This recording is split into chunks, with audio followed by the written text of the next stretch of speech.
So today we're talking about religion. We're talking about faith. Yes. Losing my religion, finding my faith. Yes. So I guess what's religion and what's faith? Well, religion in the sense that I'm talking about is organized religion. And that title basically comes from a lot of people I work with, they no longer participate in the religions that they grew up in, but they still feel spiritual and like they want to explore faith, but not in an organized religion or the religion they grew up in. And so that's what I'm talking about. Why do you find that is? Are there themes? Do these people want to get away from it for a particular reason? Are there general themes that we could take away? Definitely. I think for some people, the Catholic Church, people can't, the abuse scandals that have happened in the church. They see hypocrisy. Right. That women can't be priests. There are things, social issues that push them away. But then there are personal issues too, in a few different religions where people have been told that God is in charge of everything and that these terrible things that have happened to you are all part of God's plan. Sure. So there have been some really harmful teachings around God, who is God, what is God, and even that people who've lost children or spouses, that God takes people. There have been some really harmful teachings around that for people that have made them push not them want further to go away. back. Yet they still feel a void. They feel something within them. Correct. They yearn for something, and Yes. that is the faith, the spirituality. So, what is it they're yearning for? What are they looking for? How do you find that? I mean, frankly, I think that people are looking for a connection to something bigger than them. Whether they call that God, a higher power, the divine, spirit. So I think there's that. But the part that I specialize that speaks to that part indirectly is I think that they're looking for themselves. I think that people that came up in strict religions were often taught not to trust themselves. It was all about think how the church or the religion wants you to think, don't question. And as soon as you take don't question and shove it in there, you take people out. For sure. You take personal and individual experience out. And so that leaves us with a community of people who don't trust themselves, who second guess themselves, or who always think something's wrong with them if they don't believe what they're told they should believe. If it just doesn't shake out for them, instead of doubting the system, they doubt themselves. Well, because the system is God. You can't doubt God, Julie The Books. system is what do you not mean? God. This is who brought us here. The system is supposed to help us with our connection to God, but it is not God. Which reminds me of one of my favorite. Alan Watts was a Buddhist philosopher, and he had this saying, people are so busy sucking on the finger that they forget what it's pointing at. And that defines religion for a lot of people. We're so caught up in the rules and the dogma that we forget where it's pointing us or where it should be pointing us. Well, look, if you've spent any time in a church, I think it's fair to say you've probably run up against a bit of religiosity, right? I mean, in the Bible, Jesus' biggest enemies, maybe I'm saying this wrong, were the Pharisees, right? Those who were by the book, by the letter. Right. Jesus, how dare you heal this person on the Sabbath? It's like, what are you how talking about? How dare you talk to this person that is dirty and sinful?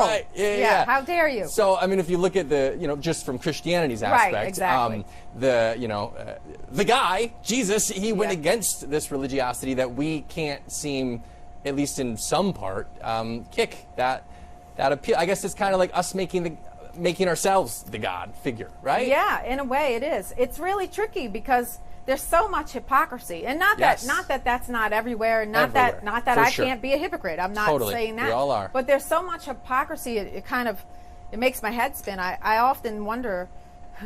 I used to think when I would still go to church, I used to think, I wonder what Jesus, if Jesus was like hanging out in a pew, I wonder what that dude would be thinking about all this. Sure. Yeah, this in the name of me. I never said worship me. I never once said worship me. Sure. I might have said things about following me, but that all gets really tricky too, because when you get into biblical scholarship, and I'm not a biblical scholar, but when you see hundreds of scholars from all over the world come and weigh in on what sayings of Jesus are actually authentic in which Bible. I mean, there's so many versions of the Bible. It gets really hard for people to navigate all of this. And look, and you're not here to discredit any religion whatsoever. Not at all. But you are here to offer something to somebody who feels a push or a pull toward the spiritual aspect, but also feels maybe alienated by their religion. Yes, I think most people that I work with have felt marginalized in some way by their religion and have felt betrayed by God. Like, say they lost a child. Sure, yeah. And they also grew up learning that God controlled everything. So God did this to me. You know, that's hard to... Sure. And this God loves me. Yep. Right? Some of the things we hear about God, that's God's plan for you. Some of the things I've had to help people grapple, I call it religious trauma, would be relationships that if they came to me in my practice, when I had a practice, and told me that this was the sort of relationship they were in, I would say that's an abusive relationship. Sure. You know, this person could harm me, but it's all for the sake of love. I would say, run like hell from that. Yeah. You know, that's not a loving relationship. And that's what a lot of us were raised on in this culture. Sure. Of, and I'm talking specifically about Christianity, right? A sect of Christianity right now. Sure. I'm not saying all Christianity and is interpretation, bad. Right. And interpretation, yeah. And I'm not saying religion is bad. It's one of those things. If it works for you, great. But the people that I specialize with are the people that have felt that they're people that are searching and they feel like they've been harmed by religion and they just can't stand some of the harm that they see religion also do. Yeah, and we can't speak to the specifics, of course, because everything is always different. What are some generals that you could offer to somebody who may hear what you say and think it resonates? What tends to be a helpful path? I think that one of the things, or the thing that helps people the most that take my classes on this topic is that, wow, you helped me put myself back into spirituality. Because in religion, I learned that I almost had to remove myself. I had to remove what I thought. I had to remove what I felt because I just had to trust. I wasn't supposed to doubt. I wasn't supposed to question. And when I allow myself, my feelings, to be part of it, I develop a more real relationship. Because how can I have a real relationship with anyone, including God or whatever somebody might name God, if I show up not real? Yeah. If, I have to show up out of an obligation rather than with my real thoughts and my real feelings and my real doubts, and I want to question you and I want to push back and I want to fight God. Well, that should all be allowed. Sure. If God is who we think God is, or if God is what we think God is, and that's different for everybody, I think God can handle it. And so often, as I hear you say something, I say, well, what you're describing is what I would say, well, that kind of sounds like the Christianity that I would subscribe to. Right. You know what I mean? Right. And it's all about interpretation. I mean, right. There are truths, of course, but I mean, we put a lot of faith in the men and women who preach, who choose the sermons. And that's good. But when we do that, and when we push back or when we doubt and we're told that something's wrong with us, sure, then I have to start questioning that. Because I cannot be excluded from that relationship. And I'm a person that doesn't believe we always need a mediator to God. And that's not a relationship. If you're not allowed to, that's exactly my point. If you're not allowed to ask questions or express your concerns or your doubts, that's not being with your feelings. Exactly Julie. Right. And see, and this is one of the biggest, I'd call it the big wound, is that we were taught to fear God. And that breaks my heart. Yeah. Because people feel like they can't bring themselves to God just as they are. Right. Well, there's a biblical sense of that word fear. And I'm no scholar either. But I think it doesn't mean the same thing that we think of fear. Like, not to be scared of necessarily, but a reverence. But I don't know. I'm probably getting in over my head here. Well, even a reverence. I get what you're saying, and I know that there's a place for that.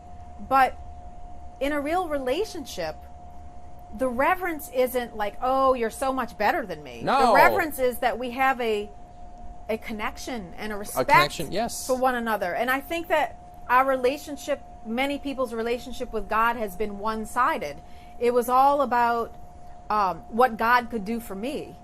And we lose track of what we can do for God. And that might sound funny because people are like, God knows everything. God can do whatever God wants. Doesn't need... Well, I think we're all expressions of God. Sure. And so when we are our fullest self and the most fully alive, I think we are doing something for God, if you will. Yeah. And so it's reciprocal relationship. And there's so much love and beauty and compassion and mercy to be found there. But when we can't get past our fear, we miss it all. And I call it the big wound. To me, it's one of the biggest wounds that humanity has ever suffered, is that we were taught to be afraid of God.